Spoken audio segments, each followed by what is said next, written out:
Hello বন্ধুরা, সবাই কেমন আছো? আমি প্রতাপ। তো আগামীকাল ছিল 5 তারিখ, রবিবার। আমার দোকান খোলার কথা ছিল, কিন্তু কিছু প্রবলেমের জন্য আমি দোকানটা খুলতে পারিনি। মানে প্রবলেমটা বলতে তেমন কিছু না, আমার সঙ্গে তো পুরো স্ক্যাম হয়ে গেছে, ঠিক আছে? তো আমি সকাল সকাল থেকে ঘুম থেকে উঠে দোকানটা একটু লাইট টাইট লাগিয়ে আমি বেরিয়ে পড়েছিলাম বাজারে, ঠিক আছে, বাজার টাজার করার জন্য। খুব সকাল থেকে মানে খুবই খুশি ছিলাম, আনন্দ ছিলাম যে অনেকদিন পরে দোকান খুলবো। তার জন্য সকাল সকাল ঘুম থেকে উঠে গেছি, ঠিক আছে, দিয়ে ভাবছি রেডি করা শুরু করে দিয়েছি, কেননা পাইকারি মালও হবে, আমার দোকানের মালও হবে। তারপরে তো ভাই মনের কষ্টের কথা কি আর বলবো।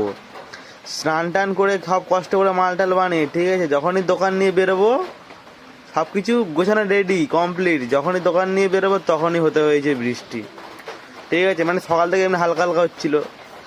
তা যখন আমি মালটাল দিয়ে এসেছি, পাইকারি মালটাল যখন দিয়ে এলাম সুগার দোকানে, রাজা দোকানটা মালটাল দিয়ে এসেছি, তখন দেখছিলাম মানে বৃষ্টি হচ্ছিল নর্মাল, হালকা হালকা ঝিঝিরকে পড়ছে, আবার বন্ধ হয়ে যাচ্ছে।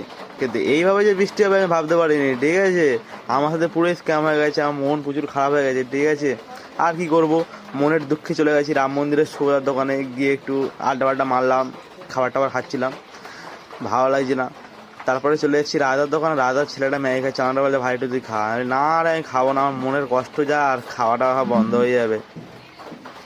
এইবার তারপরে ভালো, তারপরে হবে আড্ডা বাড্ডা মেরে এইবার যাবো আমি বাড়িতে, ঠিক আছে। এখন 10:30 বাজে, 10:30 কেন, সরি, এই 11:10-15 হবে। তখন আমরা ওখান থেকে বেরোবো, দোকান থেকে বাড়ি আসবো, তারপরে এই অবস্থা।